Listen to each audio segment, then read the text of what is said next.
Hey, we're back with the Catalyst Sessions once again. Happy Friday, happy Good Friday. I'm Bill DeYoung from the St. Pete Catalyst, and we are keeping our arts community connected as best we can. Tonight, I am so happy to welcome one of St. Petersburg's very favorite fine artists and someone I think of as a friend, and I'm glad to say hello tonight to Carrie Jadus. Hey there, how are you? Hello, Bill. How are you doing? Good to talk to you. Getting through it. Another weekend. Boy, I've been looking forward to this weekend. All the things I haven't been able to do during the week, right? In other words, every day is exactly the same. So that was, a little culture irony there. Hey, listen, um, I was thinking about something. When you began converting the old soft water laundry back in that period, I remember you telling me that you were at the time working on a piece for Weeden Island, which I guess was the visitor center, and that you said the studio you had wasn't big enough for it. I just did a piece this week on Weeden Island and the fact that they used to make movies out there in the 30s. Tell me what you were working on for Weeden. Was it a kind of a mural kind of thing? Yeah, so they had approached me about doing a mural for their Natural History and Cultural Center.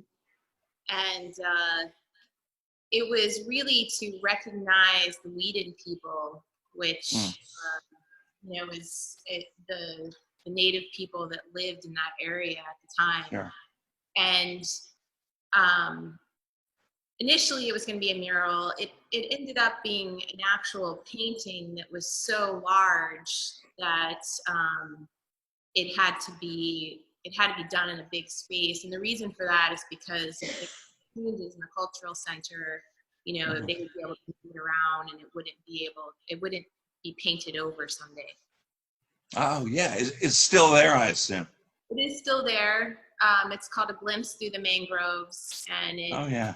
features sort of a family, a Whedon family, and how they would live at that time. And it included some of their shell mounds, and it also included some historical sort of pieces that were found at Whedon Island, like the canoe that was found. Sure. I read about that, right? I forget exactly how many hundreds of years old it is, but the piece was it was a pine tree that was carved to be a canoe, and it was actually used, from getting to the different little keys and islands, and also, several other little gems that they found, like trinkets and shell jewelry and tools that were found that were used by the Whedon people are all featured in the painting. Let me get right to it. Just like that, a lot of the work you do is by commission. You know, are you still doing that? Has that all fallen off too right now? And artists are in a perilous place, which is something I wanted to talk with you about. But you still have work coming in now, or things that you were working on before this descended upon us?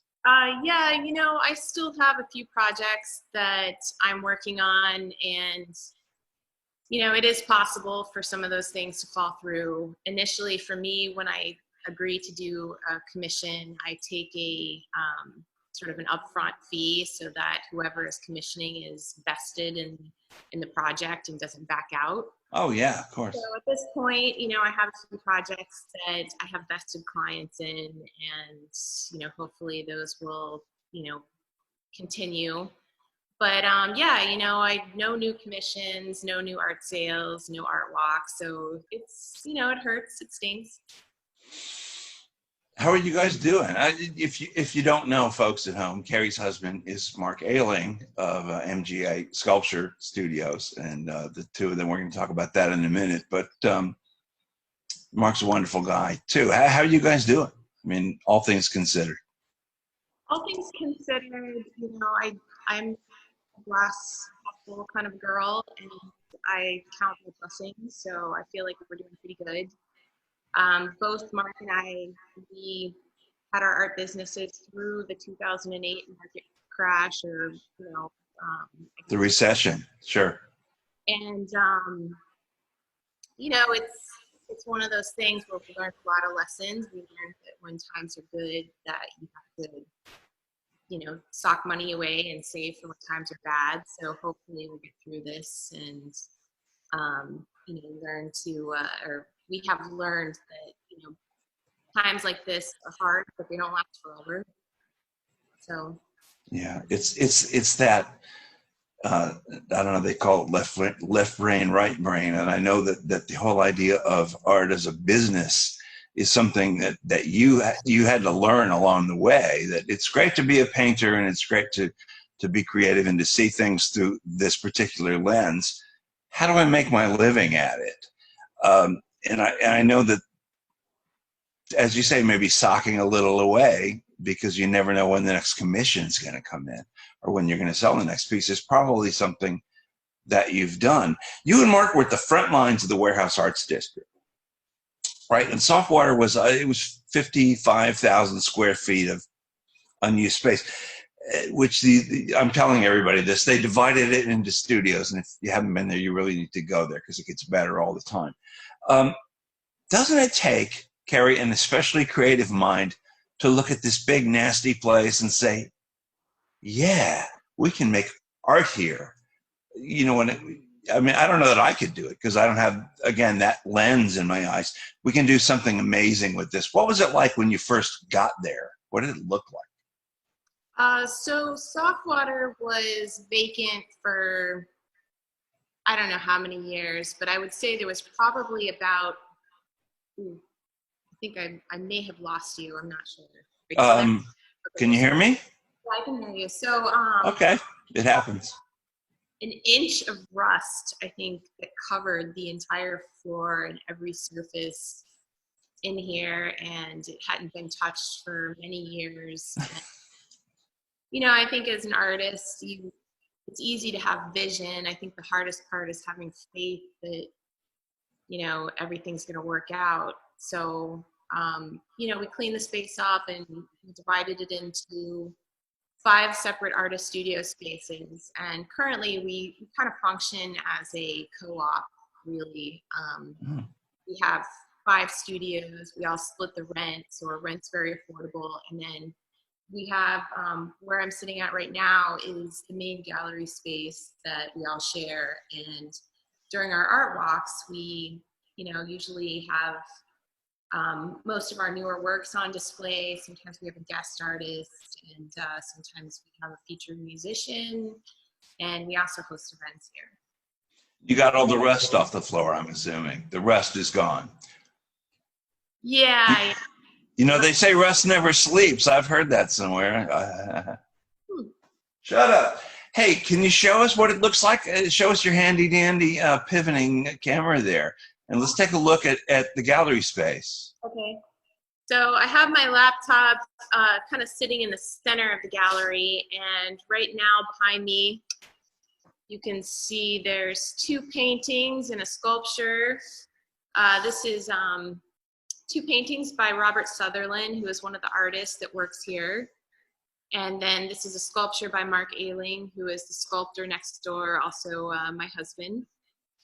And so if I kind of do sort of a 360 around the gallery, this is actually currently, since we aren't going to be open for a while, I'm taking advantage of this wall and I'm working on a giant piece that is in the very beginning stages. So I'm going to skip over that. If you want to ask about it later. Oh, that's cool to see that, to see something at that stage. Yeah, I'm working that big, it's nice to have a wall. And this particular piece is going to have to be made and then rolled up, delivered, and then stretched on site because it's about 10 foot tall. And I'll show you really quick how tall it is. Oh, yeah. So. Wow, you just don't get the perspective from this camera until you did that. I can't really tell from here how big it is because the ceilings are so tall here. But yeah. So usually that's where my artwork hangs, but currently I'm using it as a art making space. Oh, sure. I mean, why not? Yeah. Also, here is some of Wendy Duran's pottery. Hmm. If you don't know Wendy, she is one of St. Pete's most well-known and prolific potters and ceramic artists. And back in the background there is another piece by Mark Ailing. And we actually, we never really got a chance to premiere our two newest additions to Softwater. We have two artists that just started working here, and it's a husband-wife sort of artist team. They both have very different styles, but Jim Camerood and Jane Haskins. And so this is their wall that they're sharing. Oh, yeah. Yeah, we had this all ready for Art Walk in March, and we set the lights up on Friday, and then we got told, obviously we're not having the Art Walk, and it was about quarantine time. So yeah, it's making our way around the gallery. We've turned the space into a gallery. That's your place up there, isn't it? Up those stairs. That's your studio. Loft area. Yeah.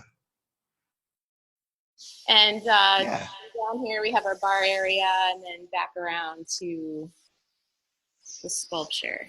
Can you talk about the future?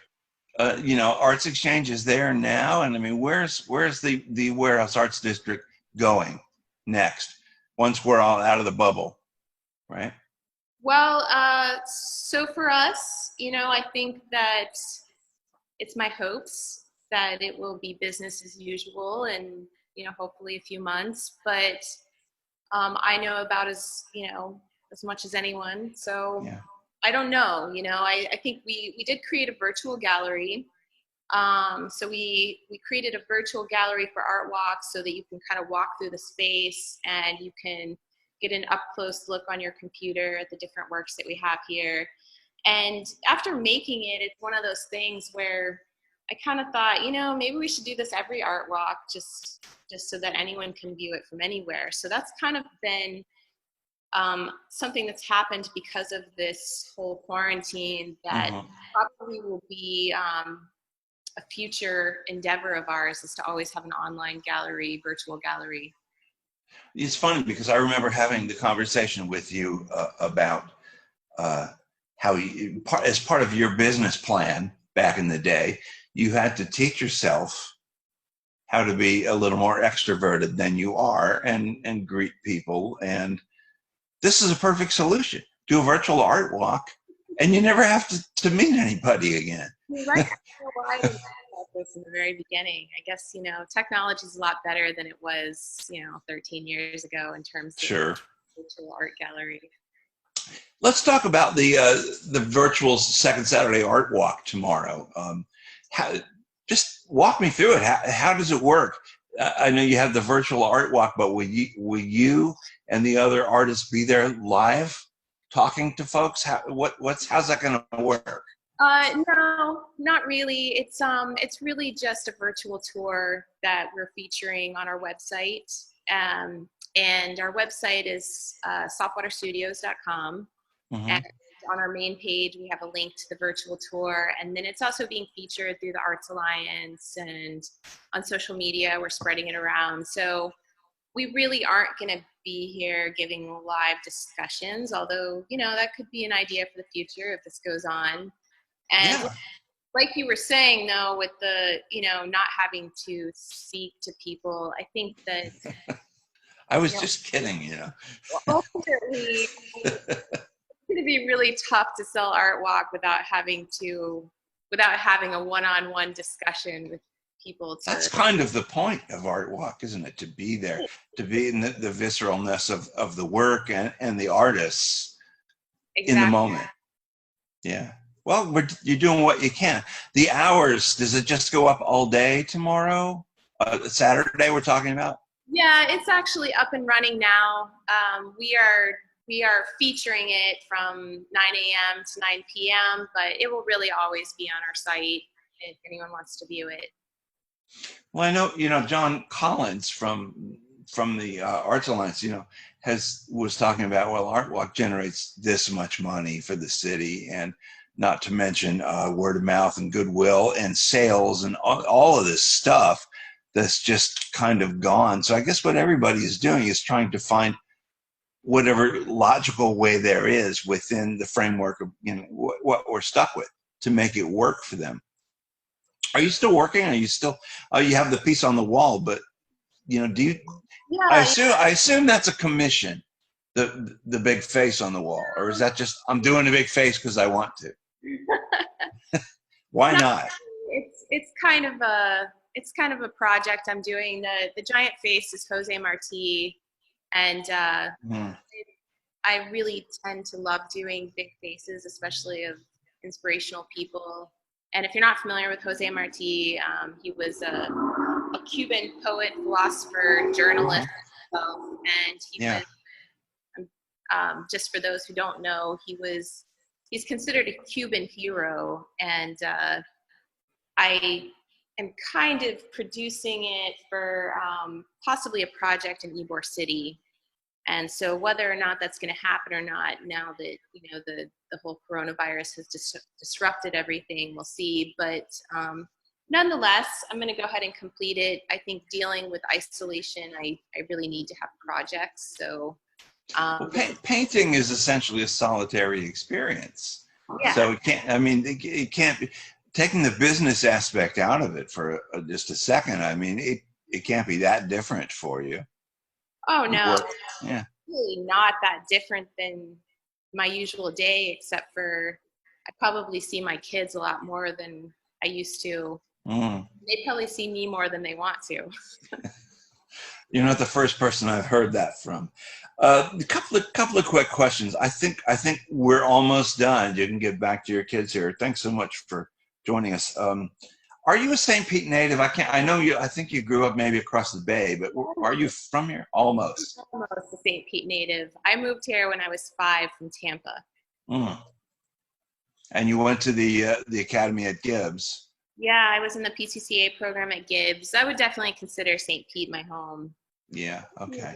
Well, I remember you telling me the story about how, you know, you were very nearly an electrical engineer, and that you had an epiphany that I don't want to do this, that I'm an artist. Can you tell that story? Would you be okay telling that story one more time? Because it's so cool. I love the story. I call it the sandwich in the car story.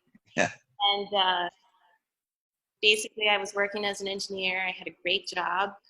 And I had sort of an unsettling feeling that was just growing, and I really couldn't pinpoint it until one day, with very cold out, and I'm a Florida girl, so really the only way to get warm when it's really cold out is to go in the car and put the heater on as high as it will go. And so I ate my lunch in my car with the heater on, and I was listening to the radio, and it was this really kind of dumb show on about people calling in, and they were taking calls from people over the age of 80 that were talking about their biggest regrets. Yeah. And it was kind of a comedic show, and there was like some, you know, the very funny responses. I think one older lady said that she really wished she would have slept with more men in her life. And, you know, people were calling in saying they wish they had kids, wish they didn't have kids, wish they would have done this. And I was just about to turn 30. And I don't know, for me, that was like a time in my life where in my 20s, I just felt invincible, like life was never going to end. But as I approached my 30s, I had this realization that I wasn't immortal. And so I started thinking, I turned off the radio and I started thinking, you know, as I'm eating my sandwich, if I was 80 years old right now and I was on the same trajectory that I was on, what would my biggest regret be? And it just like blew me away. I had this sudden realization that I would be so sad if I had not pursued my art. I would be devastated and I would feel like I wasted my life. So So yeah, I think it was that day. I went home and started like looking into what it takes to be, a professional artist and how to make a living and how to make a business plan. And so um, that was like the beginning of the end, and I never looked back. I thought you were going to say you just turned up the ignition, put your foot on the pedal, and got the hell out of there, and that was it. That would. It's a great story. That would have been an even better ending. I just never went back to the office. And No, I actually did go back to the office. I gave my 2 weeks notice. I was oh like, yeah, because you're a nice person. yeah. Let that be a lesson to you kids. Pursue your art.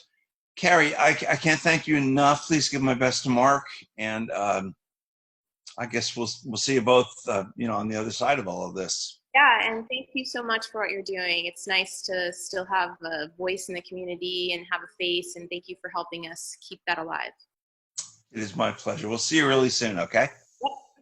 Bye.